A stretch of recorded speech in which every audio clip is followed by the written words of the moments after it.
What's going on YouTube? I don't know what channel this is going to go on. Is this going to go on my outdoor channel because I'm building a boat, or is it going to go on my engineering channel because I'm building a boat? Well, whatever channel it's going to go on, hello YouTube. This is the LA person. I am living in Los Angeles, California. And I just got a call from a really freaking cool company called SpaceX. Or I should say, I just called them. I got a call a little bit earlier, and I called her back. Scheduling, I'm working. I have these evening classes so that I can work a normal full time job, and then go figure. I apply and get called back for a job that's like, what were the hours? 3:30 to 2 a.m. It's kind of a crazy shift. But unfortunately, I got class Tuesday and Thursday night, but that is okay because I had an awesome. Oh wow, I need to get this on camera here. Because I had an awesome conversation with one of the presumably HR department. I don't know what department she was in, but some hiring related department. And she was kind enough to offer that she'd send me her info, and maybe we'll connect back a little bit later when my schedule is more open, which, really you can't ask for a much better response if for some reason there's something practically speaking that makes it impossible to take the job. Now, granted, it's one thing to apply for a job like that if you have a busy schedule, but at the same time, you never really know how long their application process is. So she could have told me on the phone, oh, well, just to let you know, our application process is 4 to 6 weeks. Is that okay with you? And I would have said, yeah, that's great. My schedule will be free in 4 to 6 weeks. So, you never know until you try. And it's always worth having that connection, right? Because imagine she gets some other shift. Like imagine they have somebody working a different shift, right? Maybe it's an early morning shift. And for whatever reason, that person spaces out, pun intended, right? Doesn't come to work, whatever, flakes out. She'll have my contact info. And if her bosses came to her and said, hey, we got to fill this position ASAP. I don't care what you got to do. Bring somebody in here. She might think, oh, I just talked to that guy, and his schedule would work perfect for this, and I know he's available, and I know he wants a job. So let me give him a call. So that's kind of how you. It's kind of how you do it. You don't always. When you're trying to get somewhere in life, you don't always climb the whole ladder at once. Sometimes you go a couple rungs, sometimes just one rung. In this case, I tried to climb the ladder, and the ladder police said, well, you can't climb this ladder right now, but maybe in the future, there will be a ladder for you to climb, and let's talk about it so that we can figure out if your schedule in the future will conflict with our ladder availability, to stretch that analogy to the max. Right?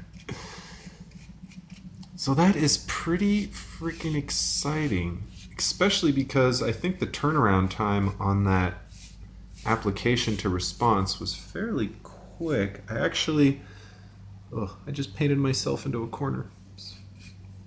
I actually been hitting the applications hard today. If you can believe it, I was applying out of state in Oregon because California is really expensive, and sales tax, and I'm fairly open to where I go. I do want the state to be somewhat a supporter of the Constitution and crazy things like that. But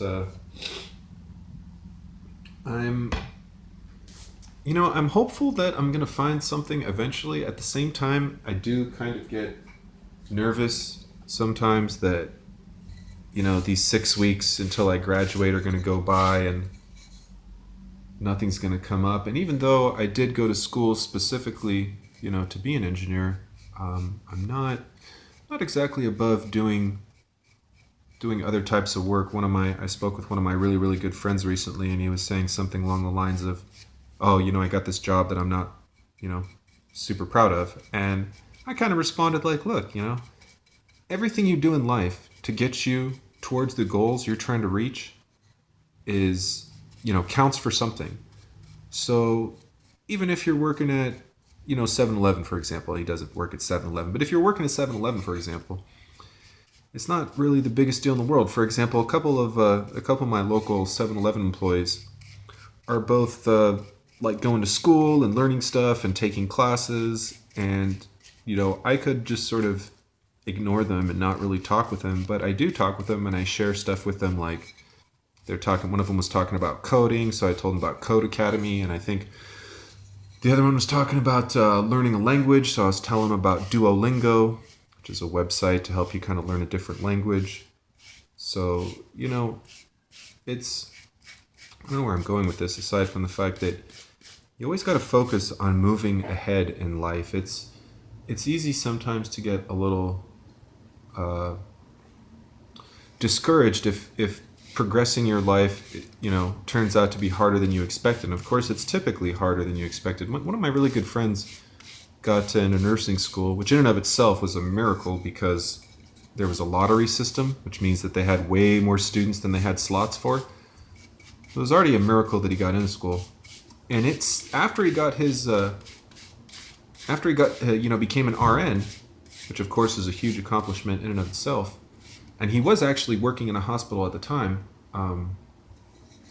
It took him a while. It took him, I think, over a couple years to find an actual nursing job. And I know that, sometimes it was hard for him because you don't always know if you're really going to make it. You keep hoping, I'm going to get that job, I'm going to get that job. And man, it doesn't happen sometimes in the timetable that you want it to. He was probably thinking, I'll apply to a few things in maybe a few months, maybe half a year, but he probably never thought it would take as long as it did. But he never gave up. He never gave up on that goal. And I tried to be as supportive as I could, but I knew at the same time that it's kind of crushing. It can be soul crushing to keep working on a goal and have it just not come to fruition despite, your efforts. Kind of like this windsurfing boat that seems to be eluding my efforts to construct it. I've been pondering my weight distribution issues and somewhat considering a redesign to shift my weight forward, but to be honest, I don't want to go through the headache of having to redesign the whole thing. But I don't know.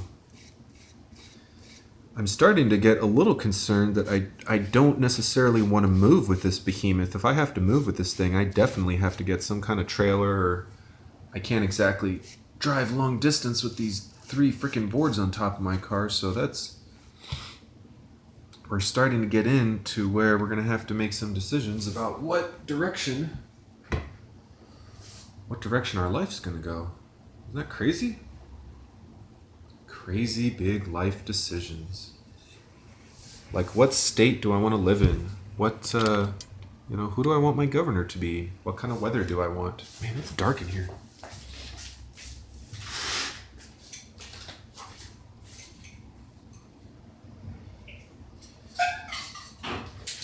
And it is warm in Southern California. I think it's like 70 degrees outside right now.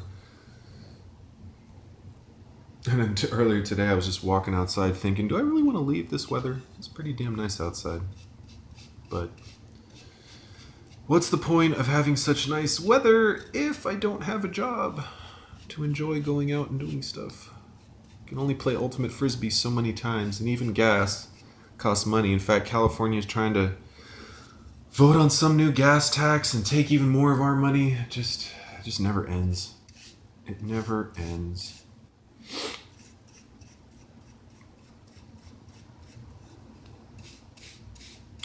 But I'm just here painting away on my little boat project. I'm somewhat tempted to try to finish it and put it together over spring break, but at the same time, the water's just a little bit cold right now. The weather's gorgeous, but water's just a little bit chilly. And I gotta be honest, it is such an ordeal. In fact, the reason that I will probably, if I got a job locally, maybe I would more strongly consider keeping it, but it's such an ordeal to get the whole thing into the car. I almost have to like load it into the car the night before, because by the time I spend an hour and a half getting everything to the car, it like takes a bit of energy, and then by the time I get down there and spend all the energy putting it together, I'm kind of like exhausted after spending 2 hours, getting it all set up, dragging it to the beach. So it's not the most practical craft in the world, but I built it to be very use specific. In my case, being able to break down and fit into an apartment, which it does and will continue to do. So that's kind of convenient. If you're wondering what I'm painting here, these are going to be some frame pieces. In fact, I probably don't even have to paint the ends on all of these, since I'm actually going to cut a lot of them off, but that's okay. These are going to be frame pieces for the parts of the frame that that go on each surfboard. So up here we have a big part of the frame that goes on the middle of the board and holds that cross member that you can see kind of in the background there. That goes on the windsurfing board, and then I have two surfboards which are going to have that type of frame. That's going to be the base, and then it's going to be similar to the other frame. We're going to have two vertical ones, and then each one will have a little A-frame to stabilize it. So that is what the destiny of all these pieces are that I just cut today. I just sanded a while ago, and we're doing just a little bit of painting.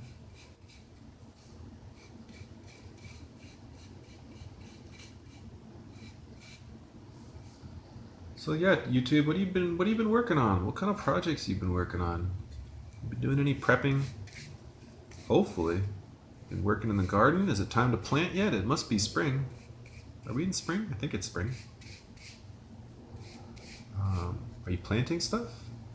I know one of my subs is doing some really cool stuff with full spectrum LED lights. I'm kind of jealous of that kind of project. I wish I had spare funds to kind of throw into that stuff. But I'll keep watching those videos because it is certainly something I'm very interested in. In fact, if I ever did sell this boat, I could definitely do something on this wall with indoor growing if I was going to stay, indoor vegetables or whatnot, if I was going to stay here. But I gotta be honest, it's expensive. Now granted, I was looking at like prices in Oregon for living, right? And a studio in Oregon is about $900, and my place right now is about $1,000 a month. So ironically, living in Oregon is not necessarily, other than things like sales tax, not necessarily going to be hugely cheaper depending on what area you live in. That being said, I was also looking at houses kind of in more mountainous, not remote, but not like big city like Eugene, or Portland type areas, where you can get a house for less than $200,000 on several acres.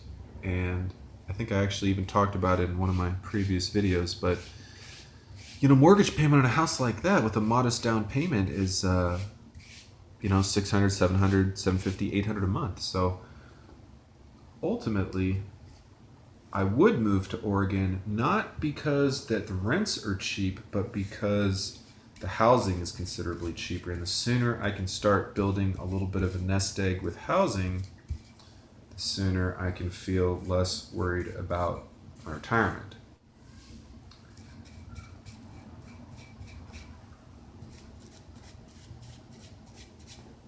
Because I'm old enough that I should be worried about my retirement, especially because I've worked for so many different companies and don't really have an enormous 401k going right now as a result of any of them.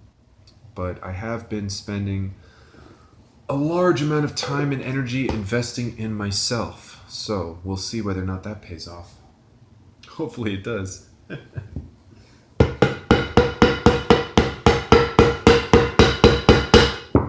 So, there you have it, YouTube. We got 1, 2, 3, 4, 5, 6, 7, 8, 9, 10, 11, 12. Wait, do we have 12? Yeah, we have 12. Measure twice, cut once, right? So we have 12 of these. 4 are going to remain uncut. So these are going to go like this, give or take. It's going to go like that. And then we'll have one on either side. Like that. And of course, these are going to get beveled. I could bevel them myself. The problem is I really don't have...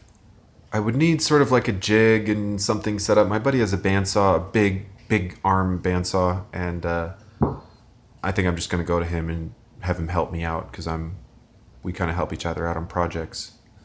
But yeah, so there's going to be 2 of those on each one of those, one on the left, one on the right.